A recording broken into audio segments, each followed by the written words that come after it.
Today, the way we communicate and converse has changed in multitudes from how it used to be back in the day, with everything around us transforming and evolving into a better, smoother, and faster version of itself in every sense of the word, and means of communication has been the front runner of this change, thanks to the world of mobile phones and internet.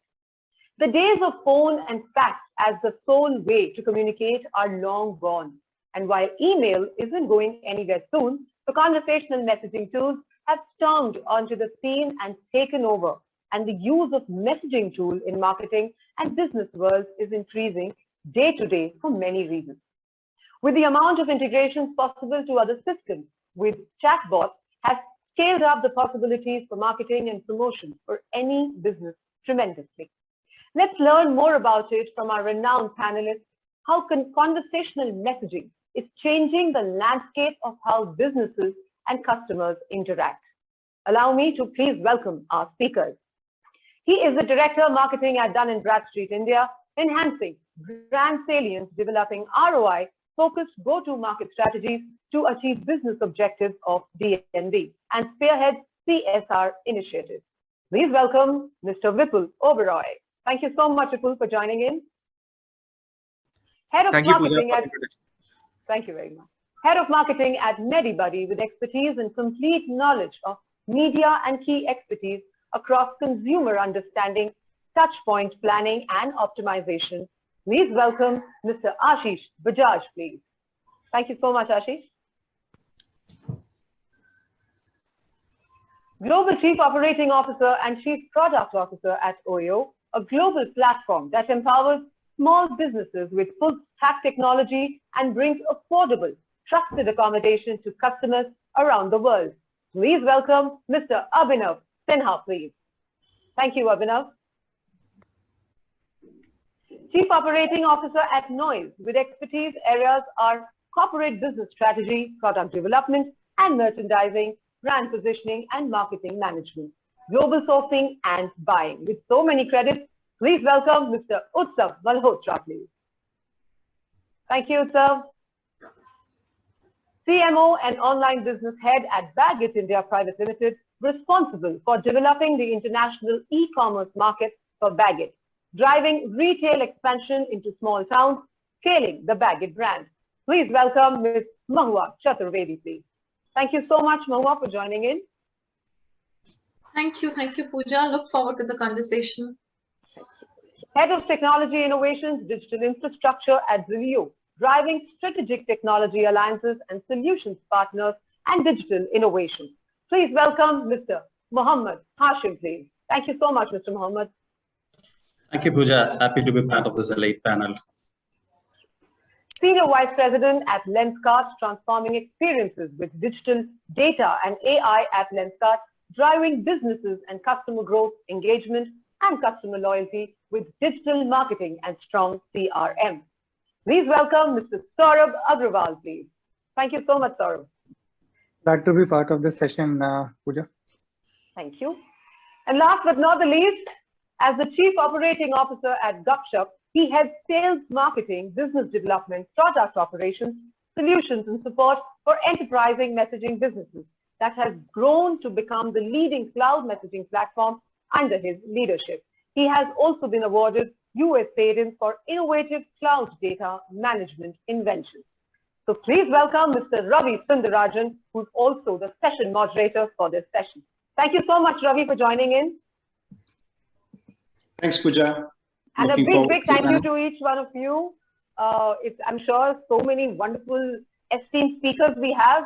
It's going to be a very, very valuable discussion. Over to you, Ravi. Thank you. Thanks. So, hello, everyone. Looking forward to a lively discussion. As Pooja had mentioned, the topic here is more around, how conversational messaging, conversational engagement, and conversational marketing has changed the landscape of how we deal with customers and work with them. And typically, I think to set the context, the reason, and we were, working with NASCOM and figuring out, what do we talk about? Typically, we've talked a lot about traditional marketing stuff. Here, conversational messages is like, how do you today the customers are not where they are. A lot of things have changed, especially in the last few years, with the combination of innovations in various technologies, be it availability of bandwidth, be it wallets and UPI and a whole bunch of other things, and also the consumer trends where people want to be remote and work on various, engage with their brands that they deal with from wherever they are. So the goal of the conversation today is to have some discussion, and you guys are the practitioners who have been working with leading brands in India, and to talk about, what are the experiences you've seen in pre-purchase journey, purchase journeys, and post-purchase journeys all across the customer journey. Today, the engagement has become full funnel. It's just not parts of the area. From the time when they come in to learn about the product, and then get educated on the product and decide what they want, making it more personalized, making it more targeted. It's one-on-one with everyone, right? That's what everybody wants to feel special. So how do you make everything, make it, one-on-one, but also do it with everyone, all of your customers. So that's a goal, and get them along the whole journey and give them what they want at the place of their choosing, and then contextually when it's required. So having said that, so I think the first, what I would like to do is initially talk more about, we'll start with some of the conversational marketing journeys, which we call it more pre-purchase. So what I would like to discuss more around pre-purchase journeys is maybe we'll have Utsav start from Noise. Utsav, so you've been working with it's a consumer brand, and then obviously we've seen key brands run a lot of contextual targeted campaigns to enable better pre-purchase journeys, reducing friction in some of the buyer journeys by sharing relevant informations. And in general, how do you people use various conversational marketing techniques to kind of engage customers and move them along the pre-purchase journeys. So if you could shed some light on your experiences at Noise and elsewhere that you've done before, that'd be great. Sure, Ravi. And I think very, very pertinent point that you mentioned in your opening statement was that today it's no longer about the customer coming to you, but the brand's going where the customer really is. And I think that pretty much defines the fact that today, in a very user-centric, user-focused approach to marketing, you realize that it goes well beyond the bids or the ad copy or the landing page design, so to say. You need to, pretty much like SEO, contextual targeting allows for you to connect with the user in that right moment. And I think that's wherein magic truly happens. Let's also understand why consumers are kind of slightly biased towards being contacted by messages. There is almost a 50% higher likelihood of them responding to a message than to a call. There is almost a 4x kind of a higher response rate that you expect when contacted through a chat. Your CSAT scores historically have been much higher. At Noise itself, we record a 15% higher NPS than we get on voice. So purely from what the customer behavior really is, that sets the tone for how we start engaging with the consumer. And unlike live chat, which was probably something that we were doing back in the day, you realize that today messaging and contextual targeting allows for asynchronous, personal, immediate kind of response. And that changes the paradigm to how the consumer responds to the brand and the impact that the brand can get right at the top funnel. Because fundamentally, all that we're trying to do is drive that awareness to consideration. And if you are able to engage with the consumer at the right moment, the consideration conversion is a lot higher, faster, and effective. So for us, I think in terms of whether it's channel retention or it's CSAT scores or it's general consumer engagement, we've witnessed extreme relevance, and therefore has been a slight bit of a cognitive bias to venturing towards messaging as a preferred platform. Great. And I think, Utsav, as you mentioned, we have noticed that too. I think today around 75% of the people prefer conversing in messaging. They expect a lot more engagement with messaging. And the reason being, it's at a time of their choosing. They don't have to be, it's kind of also it's kind of where they are. They're using multiple apps, messaging apps, and sometimes it's even as simple as text messaging, but it's WhatsApp or Facebook Messenger or Instagram or Google or whatever they're using. So you're going to where they are and what they're using, and it's in their context, right? When they're doing certain things, they do, and then you can also make it more contextual and targeted. And we've seen a lot of brands see not only much better response rate, but also that converts into better conversions. You nudge them along while they need the information, they get the right information. You nudge them along the pre-purchase journey and purchase journey, and even on later on, even post-purchase, as you said, the NPS and CSAT has been very. Sometimes people see a lot more return, not only cost savings, but also the engagement and customer satisfaction that come back repurchase, right? Then they are a repeat customer, so that helps a lot. I also would like to invite Saurabh from Lenskart. He's also been a practitioner doing a lot of these things, and as you know, Lenskart has done a lot of stuff in this area, and they've experimented with various journeys in multiple channels. And I'd like to mainly, it's like D2C brands like Lenskart have done a lot on omni-channel marketing to better engage the customers by obviously sharing personalized offers and product information at the right time. So I just would like to him to tell us how can companies leverage conversational marketing using some of the pre-purchase journeys, such as communicating offers to help such conversions, and talk more about anything else that he wants to cover kind of in the context of conversational messaging to help as a tool. Great. Yeah. So Ravi, as you mentioned, Lenskart is a D2C brand, and in the space of eyewear. And eyewear is a big opportunity, especially organized eyewear, because what the health statistics shares that 35 to 40% of people need some kind of eye support. Okay, whether it is through sunglasses, contact lenses, or eyewear. And Lenskart has been giving its best to provide fashionable eyewear at the right price point with the highest quality and brands. And somehow we have been successful enough to create a growth path for ourselves and being the biggest in the country and expanding outside. So we are, when we say omni-channel, we have about 850 stores, and we are growing online as well. But buying online is not easy. Okay, so we reach out to a lot of people. Today we have almost 30 million plus people whom we have touched in India, and the opportunity is much higher.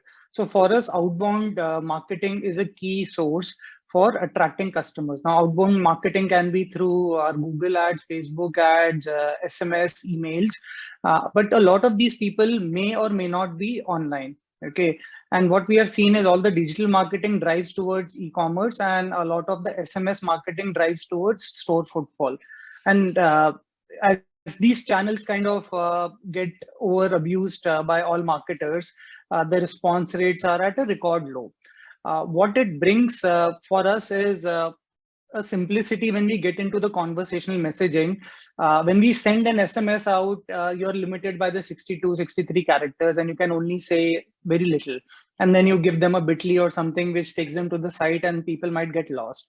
The beauty about conversational messaging, what we have experimented over the last few months, is it can take you into the channel of your choice, which could be WhatsApp, or it could be Facebook chat, or other messaging, where you give a rich text offer and bundle offers within offers. So what I mean to say is, in this last, I would say in the last Diwali season, brands, big brands have gone about huge messaging in it. And with a combination of a chatbot and a message, they have tried to get into it. I'll take an example of one of the biggest retailers. They got into the messaging of the Diwali sale, and then from there they asked them, okay, are you interested in electronics, washing machine, or mobile phones, or this? So by simply asking like a simple menu, you can get them into the right offer and then into the right place onto the website. Otherwise, if you take them directly to the website, you're like loaded with about 50,000 offers, and then you get lost. So outbound messaging with a combination of bot and rich text is a big opportunity.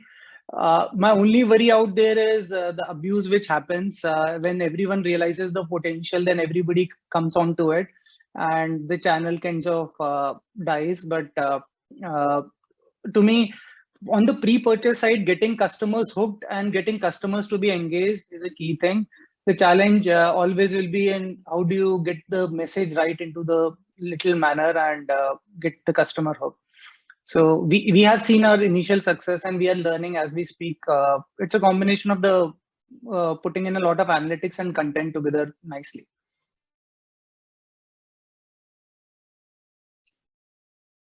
Yeah, thanks, Saurabh. That's very useful. And as you know, obviously, omni-channel engagement is kind of also an art where you try to play with multiple channels. There's no particular formula, but you have to get the mix right and make sure that the customer is expecting it. As you call it, you get some stuff and they actually are expecting it, and also the experience is overall really managed very well. And the engagement is also there. So those are the three E's that I think typically people have been used, and you guys are doing a great job with that. As we move along towards kind of more of the purchase journeys of conversational commerce, as you know, what's been happening in India, every week there's a new unicorn being created in the fintech space, where they're kind of disintermediating a lot of the traditional banking sectors, where access to finance, access to capital, and also doing a lot of the other things is making it much more easier to do payments and a whole bunch of other things. There are billions of UPI transactions that are happening every month. That has kind of completely exponentially grown in the last 6 months. So here, there's a huge digital transformation going on, not only in the online industries and e-commerce and fintech and traditional brands, but also for the banking sector. Where people are also looking, in addition to typically getting instant notifications and order tracking and delivery updates and purchase options, people have been using a lot of data for conversational commerce and kind of perfecting the purchase journeys. So for that, Baggit and Dun & Bradstreet are a couple of companies that have been in the forefront of some of these things. So I would like to, and there are also new things like one-click bill pay that we've enabled for several customers, where in WhatsApp itself, contextually, you can kind of, say that, hey, I'm interested in this product, and then you can click and get it done, or even bill pay reminders and stuff like that.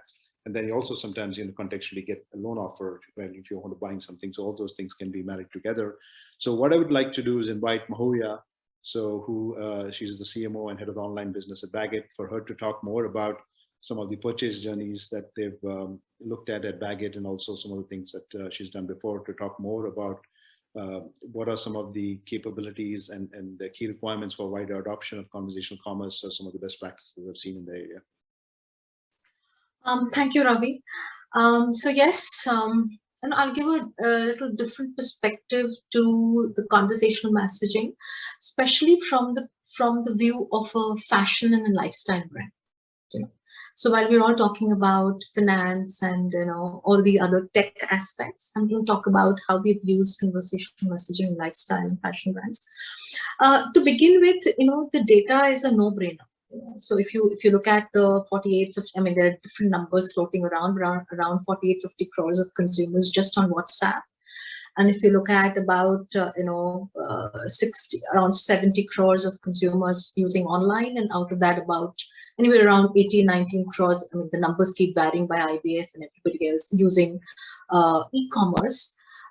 So there's at least a threefold number available on conversational messaging platforms. So the usability of that platform to be able to create larger e-commerce online transactions is a no-brainer. It's irrevocable. And I think the second biggest thing, and I'm just saying something which is pretty obvious, but I think the second biggest thing I remember in my first marketing experience with Amazon, I think where I was working as an agency for them, the biggest issue was the impersonal, the impersonalness of e-commerce. Yeah, and whose neck to hold. If there's something goes wrong, whose neck to hold? That was the biggest challenge which we were dealing with for Amazon, when Amazon initially entered. And I think therefore the whole personalization, the whole informalization of e-commerce and taking away the cold fields, I think conversational messaging is way to go. Yeah, and we've just started. Having said these two things, I'm going to touch on 3 points. The first point being that as a marketing and an online head person, I've always operated on both the roles. I have seen conversational messaging being used across the entire funnel of conversion. So right from the top funnel to the bottom funnel.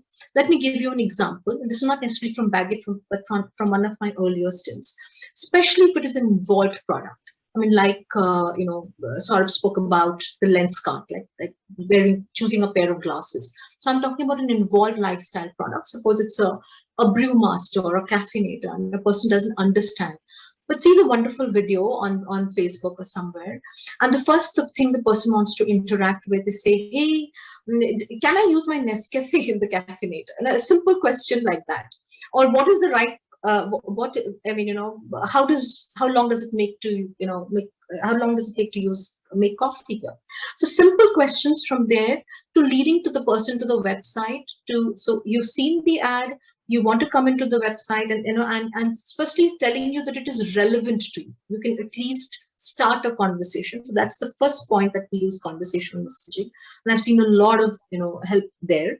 And then coming to the website. And here I'm also taking a larger view of conversational messaging and I'm including chats. What happens when you interact, when you converse on a chat on a website for these kind of products? There are 2 things that happen. You exactly know where your consumer is in the consumer journey. So you know which page he's on. You know where he's shuffling between 5 products. You can exactly ping him at that point in time saying, hey, you moved from this product to this. Do you want something else? He's looking for different colors. So the entire interactivity of being able to convert the consumer, because most consumers I've seen are not very happy in picking up the helpline to talk to. So this impersonal yet extremely effective, because if you can match it with the data, because you're constantly seeing the flow of consumer on your website. You're seeing which page, how much time he spent, he's moved from this product to this product. How do I help? And then when the person goes out, you can identify today, if you have a unified audience platform, you can identify the cohort that the consumer belongs to. You can identify that the consumer, this is a consumer who belongs to a cohort who is research-based. This consumer is a deal-based consumer. This consumer is a relationship-based consumer. And you use those insights for further conversational messaging on WhatsApp or wherever, saying, hey, you came here, you abandoned the cart, or you came and looked at this product. Do you want to know more about the product? And that's how I've seen conversions. In fact, 50% of the conversions were happening either from a chatbot, and I'm taking chatbot, chat, and human interaction, all of it together to be able to transact on, create a transaction for a lifestyle-based product.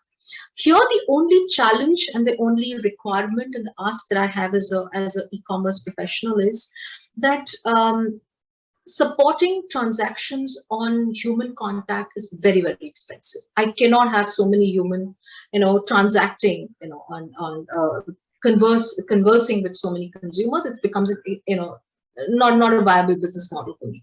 So as the AI application on the chatbot improves further and further, I hope that that's going to be able to take on most of the conversations. Because the last thing that we want is a large text format coming to you on WhatsApp saying, read this. That just breaks down the entire fun of conversational messaging. Breaking, and today, though I am an e-commerce marketer, but making websites very SEO rich has made also websites a little more clumsier, little more difficult to read, So therefore, breaking it down, making it simple and conversing really helps. So that's the first thing. The second thing I want to talk about is the fact that conversational messaging, I have seen improve in effectiveness for about 50 to 60%, depending upon the data analytics you put behind it. So if you're exactly able to identify which cohort your consumer belongs to and what would be the purchase journey of this kind of a consumer, and then give out relevant information and constantly improve that with more and more information coming in from the consumer as as consumers purchase path, we can keep improving it. One example, the last point I want to make is there's one example I want to give especially for Baggit.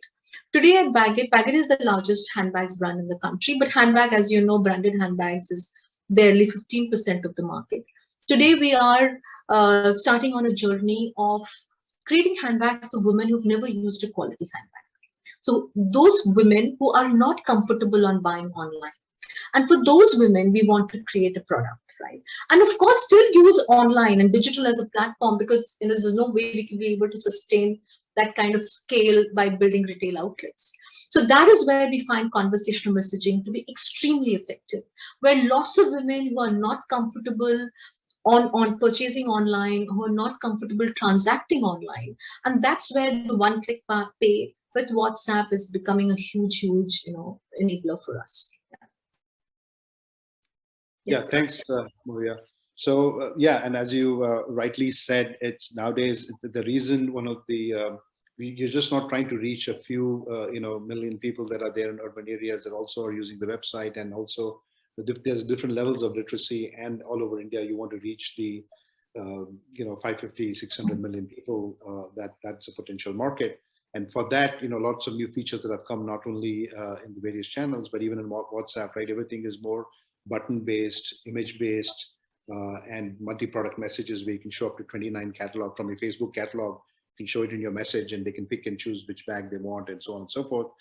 So it's becoming very graphical, and with templates and with visuals, templates, and buttons, and list messages where you can just pick choices, and their graphical representations, where even with different levels of literacy and language things, you can address it. So that's becoming very important to drive conversational commerce and conversions. I would like to invite Vipul from Dun & Bradstreet to talk more about his experiences with some of these purchase journeys, and how he's how they've used some of these tools in conversational messaging to drive engagement and conversions. Thanks, Ravi. Now, I started my career about 15 years ago when all these technologies, even website and SEO, was almost non-existent. While 15 years is actually not much in a way, but I still feel like a dinosaur when I think about that those times, because everything was very manual. I started with a bank, a very large private sector bank, and everything was driven through branches, and that was the norm. Whenever a new technology comes, it first proves its utility as a cost-cutting tool. And that is how everything, right from websites to chatbots to all those WhatsApp messaging, etc., everything, people start by using it thinking it's a cost-cutting tool, but that limits the potential. People subsequently realize that the potential is immense to have a proper conversation. However, I've also found that these things are easier said than done. There's a plethora of tools available, there are a plethora of functionalities available, but what people tend to use these as simply IVR based menu, because they are seeking how to replace manpower costs with something which is much more cheaper. uh, those number of interactions should be resolved. But I would also like to bring the conversation back to the point that it's important to have the tools, but also important to how you use those tools. Important to have that first term, which is the topic here is conversation. And conversation is not something where you get an input from a user and then you respond to it. Conversation again is a two-way street. Menu-based inputs are not conversation. Both sides have to communicate in a more humanly fashion. Even machines through our AI tools and NLP are becoming much more humanly in how they respond. Why? Because that is actually what the customer really is seeking to. And it's not just about organization providing info that is being demanded. It is also about a two-way street, that it is also about getting consumer insights. While at the same time we are providing value to the consumer, they are also giving us a lot of insights, which helps us improve our product line. It helps us improve our service and increase the salience of our brand. Second part of a conversation also is that the content has to be relevant to both parties. It includes the problem at hand, and but at the same time the language, the tone, the preferred channel of communication, everything has to be personalized. It's about to each his own. While we talk about personas, ultimately the person, the user, the consumer is a person. So I'm not a persona, I'm a person at the same time. So but of course, building conversational journeys is important, not just on a chatbot on a website, on WhatsApp channel. I also see other applications such as mobile app or even email and SMS marketing. It's more of ultimately a one-to-one communication with your customers. In my latest stint is in a B2B scenario. So just taking 2 minutes on the B2B scenario also, it was as one-to-one, as people-driven as any sector could be. But what we see now, B2B companies are adopting conversational messaging, conversational marketing, not just to engage with prospects, they are also doing it to reduce the gestation period, which can be anything between 15 days and 6 months. But converting a visitor to a lead, to a qualified prospect, that journey is important.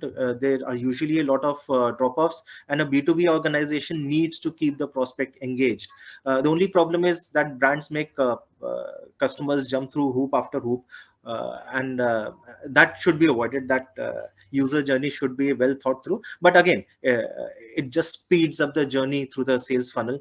Instead of days and weeks, the conversation keeps on going through chatbots, emails, events we use for a lot of knowledge reports that we generate. It's about staying connected through relevant conversations.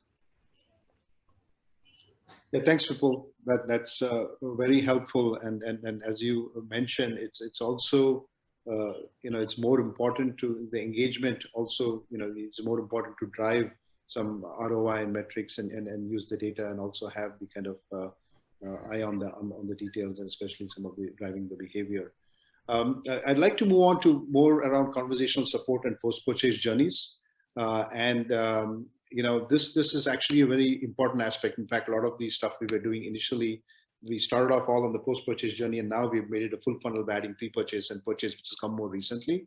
And Oyo has been, dealing. They're not only in India, they have a global presence, and they've been using a lot of these tools. And I think Abhinav can throw some light on that. Additionally, even Ashish from MediBuddy and others can talk about too, and Brillio, Hashim from Brillio. So what I'll do is, so the key thing around what we noticed in terms of driving, customer success, obviously is driven by CSAT and NPS scores, but also it's becoming a key competitive, tool in all industries to retain and grow customers, including optimizing your post-purchase journeys, such as quickly servicing the requests, collecting feedback, addressing complaints, enabling timely service updates. So the question I have is more around, how can we optimize, for Abhinav, is how can we optimize some of these conversational support journeys or post-purchase journeys, to get the best ROI and engagement, and also drive CSAT, NPS, and repurchase journeys. So Abhinav, you want to talk about that? Yeah, sure. Thanks, Ravi. I think thanks to the other panelists, they have very clearly established how engagement with the consumer, especially capturing the timing really well and being very contextual, has been made possible with conversational journeys. And Oyo, of course, happens to be in a category which is deeply engaging. And given the context of COVID specifically, we have realized that, the need around conversational engagement with customers has never been higher. So if you look at our journey over the last 2 years, we have invested significantly in this area. And you're right that, the type of customer satisfaction scores that you can generate and the ROI that you can generate on both sides, we have seen significant impact, positive impact on the business.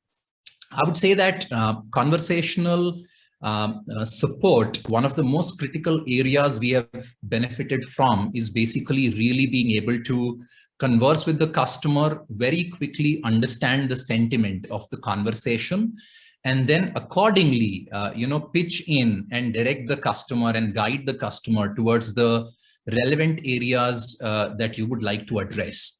We are passing through a phase where, of course, there's a lot of uncertainty. If you think about you also, considering to travel with family or for business. And therefore, this understanding, while you don't want to scare someone who's traveling, but you do want to, provide them all the necessary information at the right point of time. And therefore, the ability to assess the sentiment during the conversation has been a huge positive. So So thinking about, how language processing can be used to gauge sentiment, that work stream has been extremely, extremely valuable. And once you gauge the sentiment, we have seen that typically, through in customer support, you had, categories of providing information, you had categories of upselling or providing refunds. But now we have seen that a big new category is emerging, especially in travel, which is, providing trust and assurance.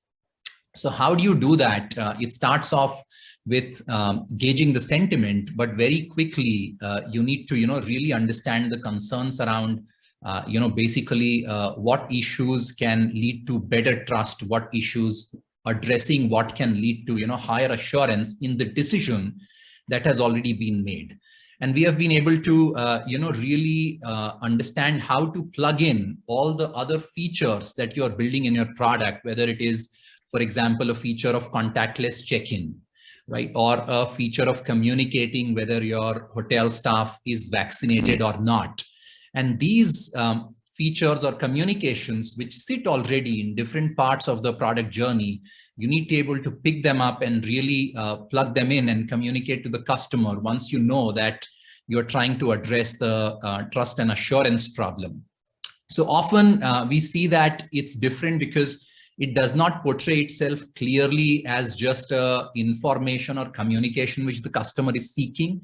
Often in these situations where you are looking at assurance, providing assurance, we have seen that customers are not really explicitly asking for something. They have a concern in their mind, and therefore getting to that is, a conversational platform does significantly better than even what an agent on the phone can do, right? And that, of course, is a cheaper, faster way to get there as well. But we see that this entire area of, building trust and providing assurance, you do that with significantly higher levels of confidence when you are basically using conversational platforms. In addition to this, I would add that we have seen, of course, again, being in travel, you have a huge area which is basically related to cancellations and refunds. This has undergone massive levels of innovation globally across the travel platforms over the last 18 months. In this case itself, I would say conversational messaging has played a significant role, one in clearly communicating the policies which are continuously evolving and could be different by city, could be different by day of the week, and just so many nuances, and they keep changing, evolving with government regulations, with how the hoteliers are feeling about it. And not only this, you are able to proactively engage with the consumer and communicate to them in case you understand from the sentiment analysis that this is something they are not aware of. So you want to remind them, while not, of course, thinking about your business and not risking cancellations, not scaring the customers, but you want to make sure that they have full visibility into the policies at all points of time. The one area where we have seen significant innovation happen, especially on refunds, is by using conversational messaging. You are not only telling them about the whole policy, but you're also enabling seamless engagement with them with respect to the booking modification, including cancellations, and thereafter going down to providing full visibility into the refund process. So they can actually see, they can easily come to know about when they requested this refund, how soon before they get it. And the whole conversational messaging platforms have actually pushed thinking of organizations, including OYO, to really enable refunds as a process in a manner which basically does not involve human intervention at all. So more than 99% of refunds on our platform are now processed without any human intervention at all. And that allows for very high predictability in providing information back to the customers. And this, going back to your point on ROI, from a repeat perspective, you mentioned at the beginning around, how this conversational messaging actually drives higher repeat rates. We have consistently seen it's not just about saving costs, because pretty much, conversational messaging platforms, you take your engineer's time and, that is still, you amortize it on scale. It's still significantly cheaper, maybe 90% or so. And then you look at your customer satisfaction scores. We typically see, customer satisfaction scores to be in the range of 20 to 25% higher, more because of the speed with which we are able to resolve things. But most importantly, we see the repeat rates, whether it is refunds or whether it is when you upsell something using conversational messaging, or whether you see cases where you are, really even providing closed loop feedback to the customer and going and closing the loop on some prior feedback. All of this, we have seen that the repeat rates typically are around 30 to 35% higher for customers where you close the loop only using conversational messaging versus, someone who had even a single touch point with the customer care executive. So I think overall, we do believe that, travel especially is an extremely rich environment for us to keep innovating in these areas. We all know that, travel is a very high engagement area, but it's also one of the areas where the entire journey, the pre-booking to the stay, to the, post-booking journey, that journey could be, months. And therefore, the type of richness it provides for us to innovate around conversational messaging is quite immense. And we are, extremely excited to be doing a lot of stuff here.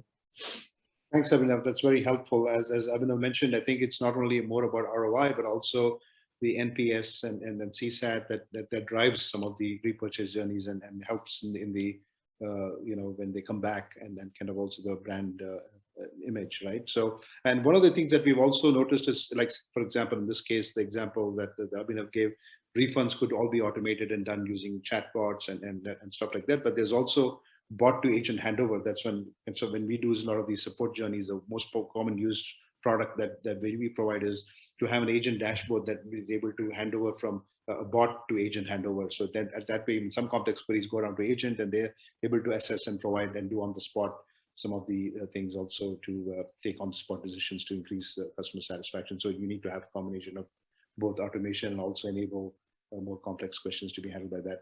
So I'd like to invite Ashish from MediBuddy to talk more about how they've used some of these things to kind of drive better customer engagement, especially post-purchase journeys and many other areas. And then later on, Hashim too, who's been dealing with, they deal with a lot of data and customer data and then behavioral stuff, so they could drive that too. So Ashish. Yeah, thanks, Ravi. I think Abhinav very well summarized it in terms of the post-purchase journeys. But given back the days, I think while we used to buy an automobile, we used to have a CSAT that's on pen and paper getting entered into a day, where your NPS and CSAT have started taking for at least consumer goods, white goods, handsets, even automobiles, post-purchase, in terms of adding more value to what the devices or their products can do for you. Now, coming to app-based services, like how Abhinav was also mentioning for OYO, I think for us as well has been a different use case. Post-purchase conversations are brought into, see, from rescheduling of your lab test or a doctor consultation to a data-based understanding of how the recovery of the healthcare issue that the person or the patient was having, how we can have a preemptive conversation with the consumer in terms of what are their issues in healthcare they're still facing even after the conversations with the doctor. So all of those bring in a lot of information, conversation, and brand aspect to a consumer, where they think that, yes, I'm being taken care of the brand. Like how Abhinav was mentioning, that you have to be in a space where you're not scaring the consumer that I'm going to travel out, to coming back to saying that I'm going to take care of you. I'm going to be there for you from that kind of an approach. Moving on, like Abhinav was also mentioning that there has been a great change in terms of the repeat usage as well. So just to give you some numbers and understanding of how the digital healthcare platforms are moving from, say, offline worlds as well. So in a year, these are proven facts, in a year, you usually go for a clinic or a OPD consultations 3 to 4 times max for a user. Whereas from a digital healthcare platform and the kind of post conversations that we are driving in preemptive in nature, or say for chronic diseases, healthcare issues, we are seeing this number to be anywhere between 11 to 13 in terms of consultation for a user for a year. So that's the kind of input, that is the kind of movement that we are also looking at bringing in the healthcare industry, from reactive healthcare issues to preemptive healthcare issue solving processes. So yeah, that's it. Yeah, thanks a lot. I mean, that helps understands how we're using some of the data. Hashim, and you guys do a lot of deal with data and kind of how you can use analytics to drive some of these journeys. So maybe you can talk a little bit about what you guys do at Brillio. Absolutely, Ravi. And at Bridgeway, kind of we partner with clients, right, to deliver authentic, more inclusive and responsive customer experience platforms. Now, these solutions could range from anywhere in the customer success journey, right, from the engagement to the purchase, fulfillment, and even the service side. Now, the solution stack could involve anything. I mean, predominantly ranging from Salesforce or ServiceNow, SAP Hybris, doesn't matter whether it is Microsoft Louis, Adobe, AWS, Google Dialogflow, because end of the day, what matters to the customer is the power of this customer intelligence and actionable analytics we can derive out of the data, predominantly to kind of drive that strong connections of brands with customers, right? I mean, it's no more about kind of cost savings. It's no more about just about optimizing your support to delivery. It's more about building those those moments of truth to craft these.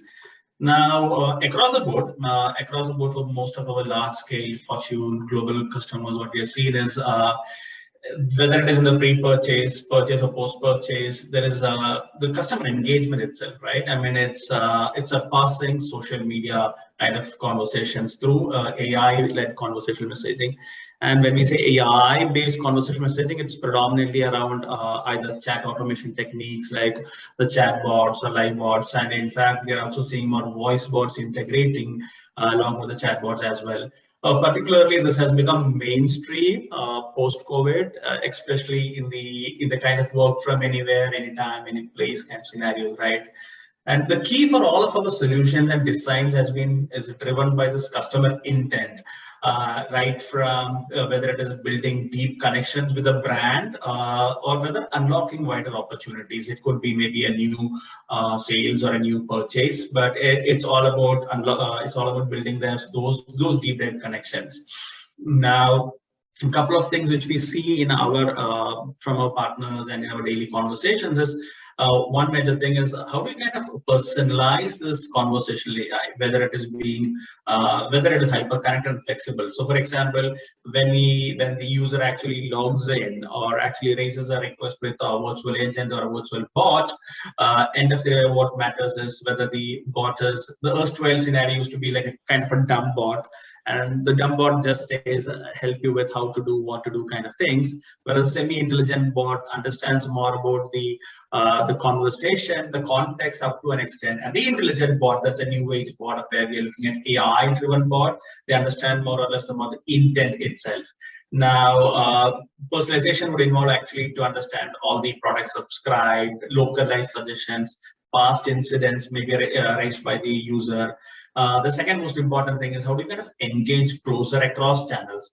Now, the channels can be a bit tricky, while the conventional channels of mail, email, social media, and mobile devices continue. IoT is also gaining mainstream. So what happens with this data, right? I mean, there could be two levels of data. One is obviously the systems data.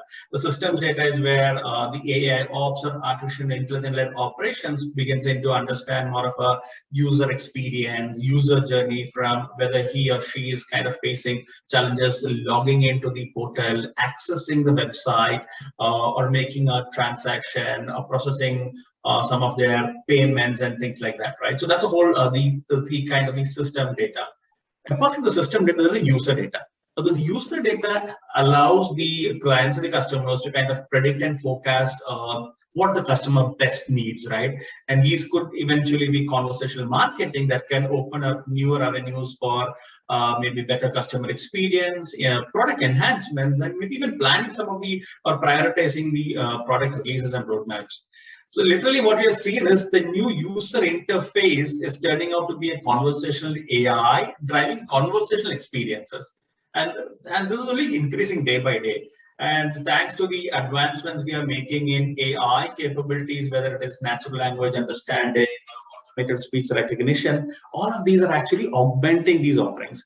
Now, what we see in these customer bases and journeys also is across the domain. So whether it is the classical queries you might see or experiences you might see in the banking sector, from simple account balances, fraud reports, account queries, or whether it is from the healthcare, like from appointments, insurances or health tips, or maybe even in the retail industry, could be around a product, inquiring about a product, a new release, understanding more of purchase, promotions or returns or refunds. In fact, some of the other panelists were mentioning about. And the telecom phase is more about understanding tailored plans, consumption, usages, and kind of performance and outages. We have seen this quite a lot across all these domains.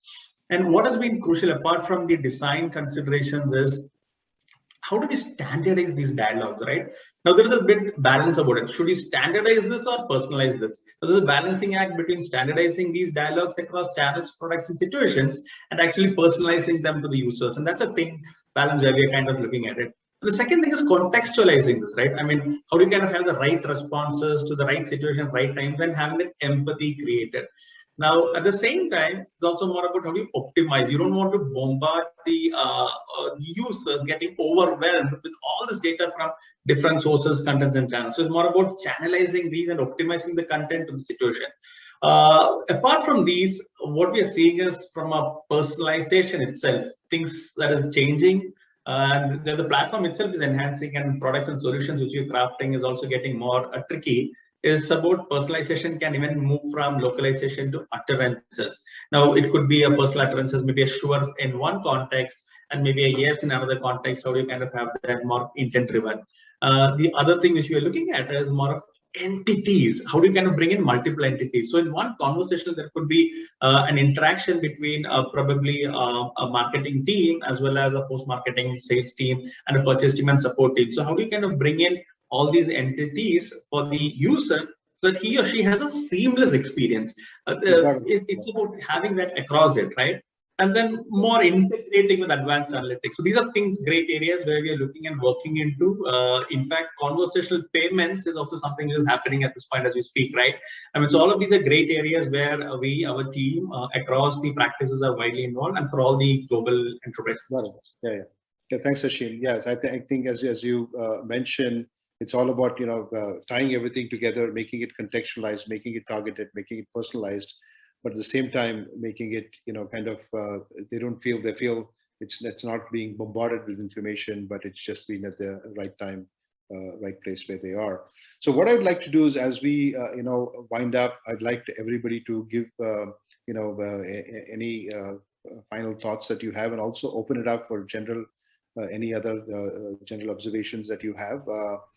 Maybe, and also this kind of leads also kind of, how does it affect, is it consumer behavior, that some of the things that you touched upon, behavioral marketing and stuff like that. So maybe we can start with Utsav and then go down talking to others to just kind of share any other perspectives and then summarize kind of what are their thoughts on this. Thanks, Ravi.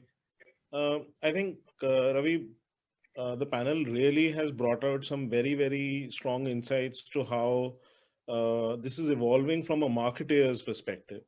And you were right, and I think Vipul probably brought this out, that a lot of these tools were made to bring about efficiencies in handling scale and reducing cost. But if we took a slightly outside-in view to it, at the end of the day, this is about conditioning a consumer and understanding the consumer behavior. And that's where it doesn't end up bordering on it being invasive or abused, as Saurabh was referring to it. What is pertinent here is to try and understand consumer behavior from the context that it's slightly non-confrontational. And it's a lot easier for somebody to be behind the chat, still have the emotion come through and get the message across without having to deal with the emotions on the other side. So it's a neutralizer on that emotional front, and that's why there is higher success, and you end up seeing that reflected in the CSATs. I mean, when we talk about cart abandonment, let's realize that a lot of times people are now using shopping carts as their wish lists. So you have to understand that consumer behavior for you to then start intervening at different stages and assist through the process. At Noise, we are dealing in a product which is essentially smartwatches and wearables, right? It's extremely relevant to understand that the how-tos are pretty much the starting point for somebody to start embracing the product, understand the features, and they don't necessarily want to come out as less informed and hence hesitant in asking some of those questions. So the point I am making is that if you are able to understand some of these nuances of consumer behavior and then program how we want to add emotion and insight to develop what Hashim was referring to as standardized yet hyper-personalized conversations, the conversations start having a lot more meaning and will pave the path for the future. Got it. Thanks, Utsav. Anybody else, as we have any parting thoughts? Saurabh, looks like you have some thoughts. Yeah, I think so. One of the things which is happening now with the conversationals and bots and all coming in is the automation of bots made it a little less human and more transactional. Now it's getting more empathetic. And to be honest, when conversations happens, the lines between marketing, sales, servicing, consulting, all will be blurred. So whether it is the bot or whether it is the agent or whether it is the communication have to be neutral to be able to help the customer fulfill his desire or to be able to be influencing him.